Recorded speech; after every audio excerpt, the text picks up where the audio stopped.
Imagine a war so devastating it killed 1/6 of the world's population. A conflict that shattered a golden age and reshaped civilization itself. This isn't World War I or II. This is the An Lushan Rebellion, history's forgotten apocalypse. In the 8th century, China's Tang Dynasty stood at its zenith. The Silk Road brought wealth from across Eurasia. Poetry flourished with legends like Li Bai, and Chang'an was the world's largest city.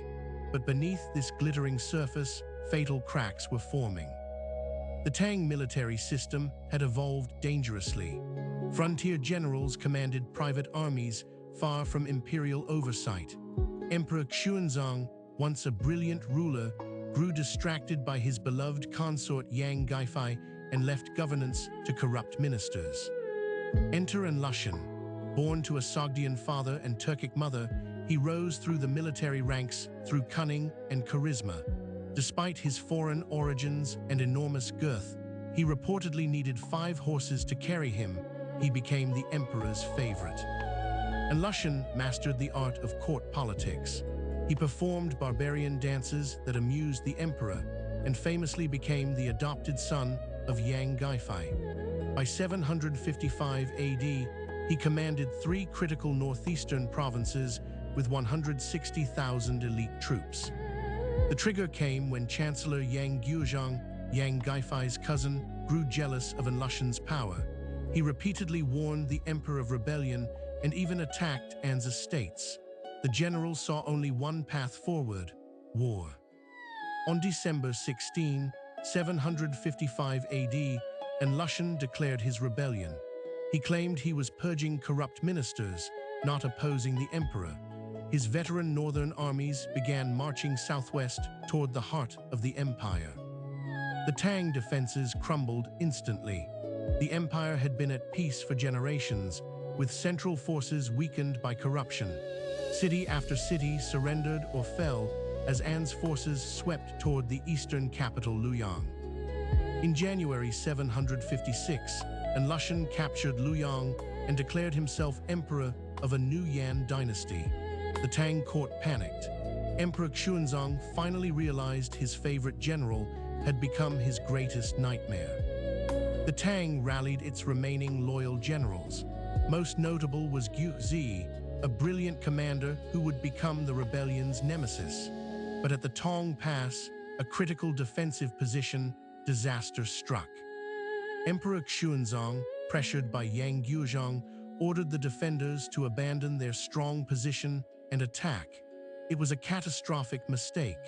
The Tang army was annihilated, leaving the road to Chang'an completely undefended.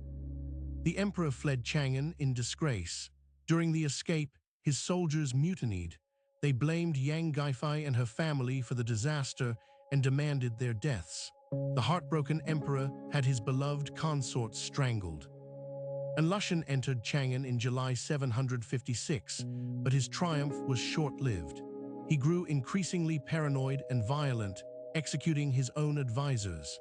Then, in January 757, his own son assassinated him, blinded by ambition and fear.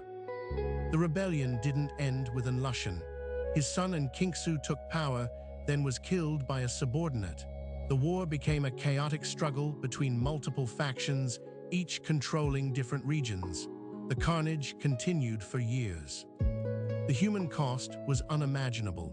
Contemporary records describe cannibalism in besieged cities, mass graves, and regions losing 90% of their population. The rebellion occurred during a small ice age, compounding famine with warfare. Historians estimate 1336 million deaths from 755–763 AD. To understand the scale, this was 15–20% of the world's population at the time. Proportionally, it makes World War I's 17 million deaths look modest by comparison. The Tang eventually prevailed, but at terrible cost. They hired Uyghur mercenaries who looted Chang'an as payment. In 763, the last rebel leader Shikaoi committed suicide, ending 8 years of war. The Tang Dynasty survived, but was forever transformed. Emperors became suspicious of powerful generals, weakening military effectiveness. Provincial governors gained unprecedented autonomy, sowing seeds for future fragmentation. Economically, the rebellion was catastrophic. The population collapse devastated agriculture and tax revenue.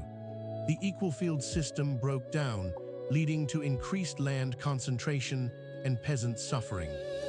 Culturally, China turned inward. The cosmopolitan Tang spirit faded as suspicion of foreigners grew.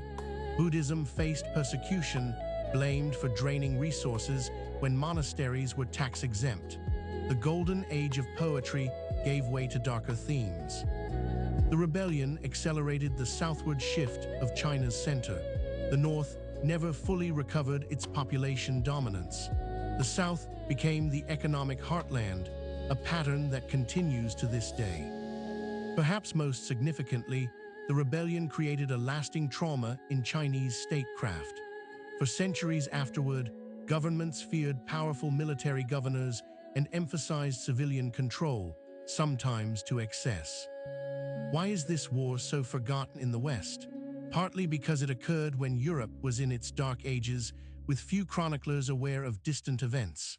But in China, it remains a pivotal historical memory, a cautionary tale about imperial overreach.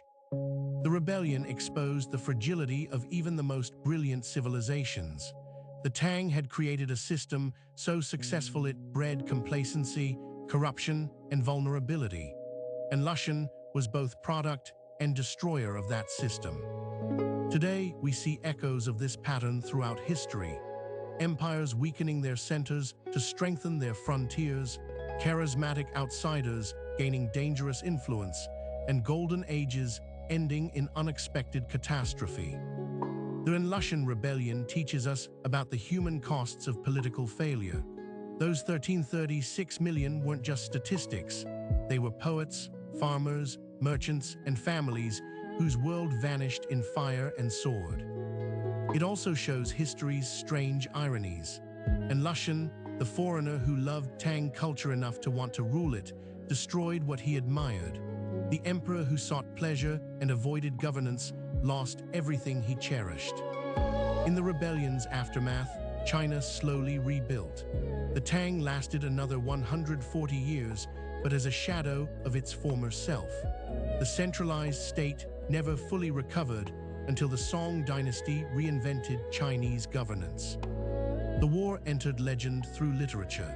Bai Juyi's Song of Everlasting Sorrow immortalized the tragedy of Emperor Xuanzang and Yang Guifei.